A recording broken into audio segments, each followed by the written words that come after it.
اعوذ باللہ من الشیطان الرجیم بسم اللہ الرحمن الرحیم الحمد للہ الذی لہذا وما كنا لنهتدی لولا ان هدانا اللہ لقد جاءت رسل ربنا بالحق والصلاة والسلام وتحیۃ والاکرام علی سید اسلم ما فی الوجود سر اللہ فی کل موجود نقطۃ دائرۃ الوجود صاحب اللواء الحمد والمقام المحمود مولانا و مولا الثقلین جد الحسن والحسین ابی القاسم محمد وعلى اہل بیت الطیبین الطاہرین المعصومین المظلومین ولعنۃ اللہ علی اعدائهم من یومنا ھذا الی قیام یوم الدین.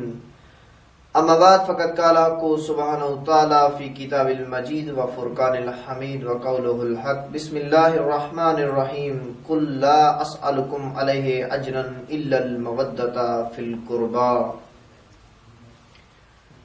معزز سامعین گرامی، میں نے آپ کے سامنے قرآن مجید فرقان حمید کی سورہ مبارکہ شورا کی آیت نمبر 23 کی ایک حصے کا تلاوت کرنے کا شرف حاصل کیا ہے.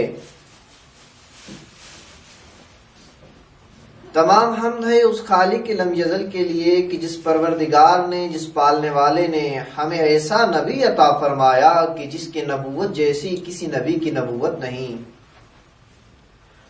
اور تمام تعریفیں اس خالق لم یزل کی کہ جس پروردگار نے ہمیں ایسے رہبر اور پیشوا عطا فرمائے کہ جن جیسا رہبر اور پیشوا کسی کا نہیں.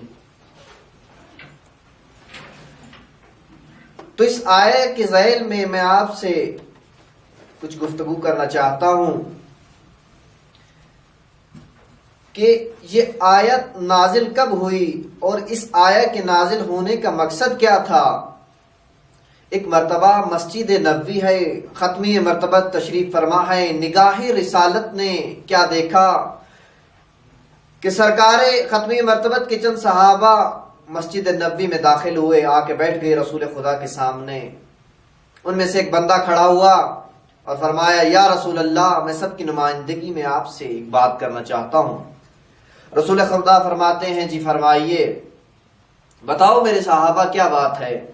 وہ بندہ کہتا ہے کہ آپ نے جو ادب سکھایا ہے اس کے مطابق میں سب کی نمائندگی میں آپ سے بات کرنا چاہتا ہوں کہ یا رسول اللہ، ہم جہالت کے گھٹا ٹوپ اندھیروں میں ڈوبے ہوئے تھے، ہم جہالت کی تاریکیوں میں ڈوبے ہوئے تھے. آپ نے ہمیں جہالت کی تاریکیوں سے نکال کے علم کی روشنائی میں لے آئے.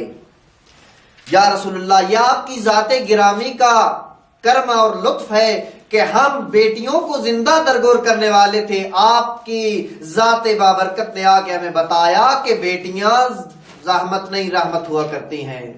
یا رسول اللہ، ہم پہلے قافلوں کو لوٹا کرتے تھے لیکن آپ نے آ کے ہمیں زکوٰۃ اور خمس دینے والا بنا دیا. یا رسول اللہ، آپ نے ہم تک کلمہ توحید پہنچایا، آپ نے ہم تک خدا کی توحید پہنچائی، اپنی رسالت پہنچائی.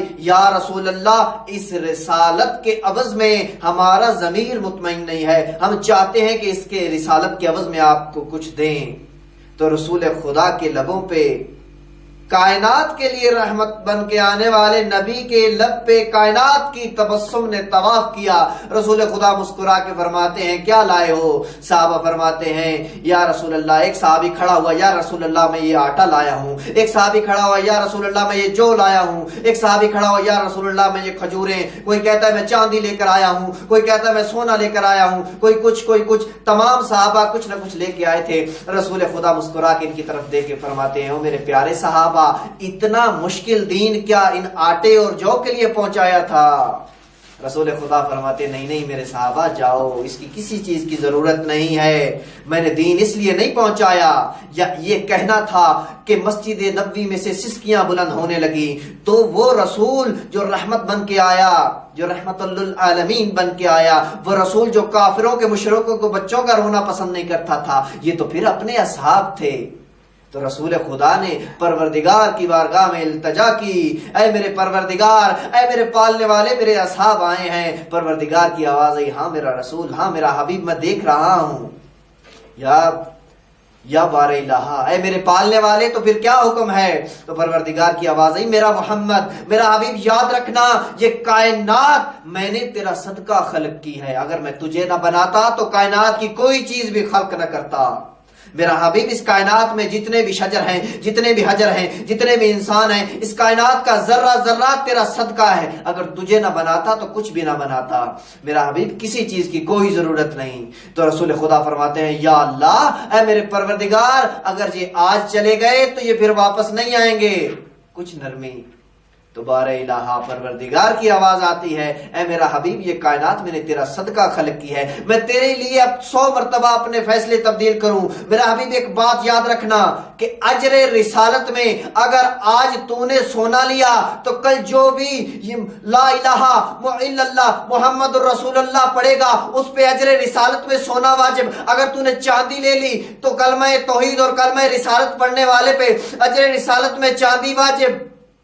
خیال رکھنا میرا حبیب، تیری امت یہ نہیں ہے جو مسجد نبی میں بیٹھی ہے، تیری امت تا قائم قیامت، تیرے بعد نبی کوئی نہیں ہے، تا قائم قیامت تیری امت ہے۔ تو یہ بھی یاد رکھنا تیری امت میں میں نے ایسے لوگوں بھی ہیں، ایسے لوگ بھی رکھے ہیں جن کے مقدر میں صبح کا کھانا ہے اور شام کا نہیں ہے۔ میرا حبیب ان سے وہ مانگنا جو امیر بھی دے سکے، جو غریب بھی دے سکے، جو مزدور بھی دے سکے، جو مالک بھی دے سکے۔ تو میرا پروردگار آپ ارشاد فرمائیے، آپ بھی فرمائیے کہ میں کیا ان سے مانگوں؟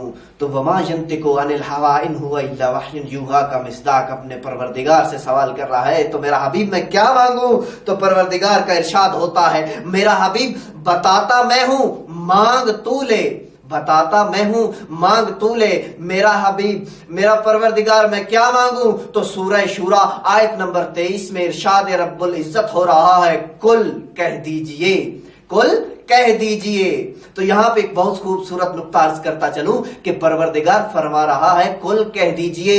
تو وہ پروردگار، کیا پروردگار مسجد نبوی میں موجود نہیں تھا؟ پروردگار مسجد نبوی میں موجود بھی تھا۔ پروردگار قرآن میں کہتا ہے کہ ہم تمہاری شہرت سے بھی زیادہ قریب ہیں۔ تو کیا پروردگار کلام نہیں کرتا؟ پروردگار کلام بھی کرتا ہے۔ اگر کلام نہیں کرتا تو یہ قرآن کیا ہے؟ پروردگار کیا موجود نہیں تھا؟ پروردگار موجود بھی تھا۔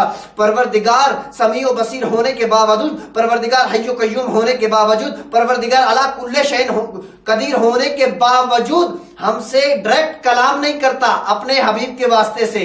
تو ہم کہتے ہیں کہ ڈائریکٹ دعا مانگی جائے تو خدا سے، ہم ڈائریکٹ خدا کی طرف جانا چاہتے ہیں۔ تو خدا را وہ لوگ ہوش کے ناخن لے جو کہتے ہیں وسیلے کے جو قائل نہیں ہیں، جو کہتے ہیں ہمارے لیے صرف اللہ ہی کافی۔ پروردگار فرما رہا ہے کل کہہ دیجئے، اجر رسالت میں، رسالت کے در میں کچھ نہیں چاہیے سوائے قربا کی مودت۔ قربا کی مودت مانگی ہے اجر رسالت میں۔ پروردگار نے قرآن میں ارشاد فرمایا، میرا حبیب ان سے اپنے قربا کی محبت مانگ۔ عزادارو، پروردگار تو قرآن میں ارشاد فرما رہا ہے، اور وما ينطق عن الهوى ان هو الا وحی یوحی کا مصداق نبی تو فرما رہا ہے میرے قربا سے محبت کرنا۔ تو عزادارو، قربا کون ہے رسول کے؟ رسول کے قربا وہی ہیں جو اہل کساں ہیں، جو چادر کے نیچے تھے۔ چادر کے نیچے کون تھے؟ چادر کے نیچے فاطمہ تھی، چادر کے نیچے علی مرتضیٰ تھے، چادر کے نیچے حسنین کریمین تھے۔ تو عزادارو، رسول خدا تو فرماتے ہیں اجر رسالت میں ان سے مودت کرنا۔ اللہ جانے رسول خدا کی امت نے مودت کو نفرت سمجھ لیا۔ عزادار رسول کو ابھی گزرے ہوئے 3 دن ہوئے تھے کہ جہاں پہ گھر میں کوئی قضیہ ہو جائے نا، موت ہو جائے، وہاں پہ لوگ تعزیت کے لیے، فاتحہ کے لیے آتے ہیں۔ اللہ جانے مسلمان کیسے تھے، کیسی امت تھی کہ اجر رسالت میں مودت کرتے ہوئے قربا کی مودت دینے آئے تھے، لکڑیاں لے کے آئے، در جلا دیا۔ اجر رسالت میں سیدہ زہرا کو تماچے لگائے، عزاداروں ایسے تماچے لگائے کہ سیدہ کے گوشوارے زمین پہ گر گئے۔ سیدہ رو کے کہتی ہے، بابا بابا دیکھ تیری امت نے مجھے کیسا اجر رسالت دیا۔ وَسَيَعْلَمُ الَّذِينَ ظَلَمُوا أَيَّ مُنقَلِبٍ يَنقَلِبُونَ۔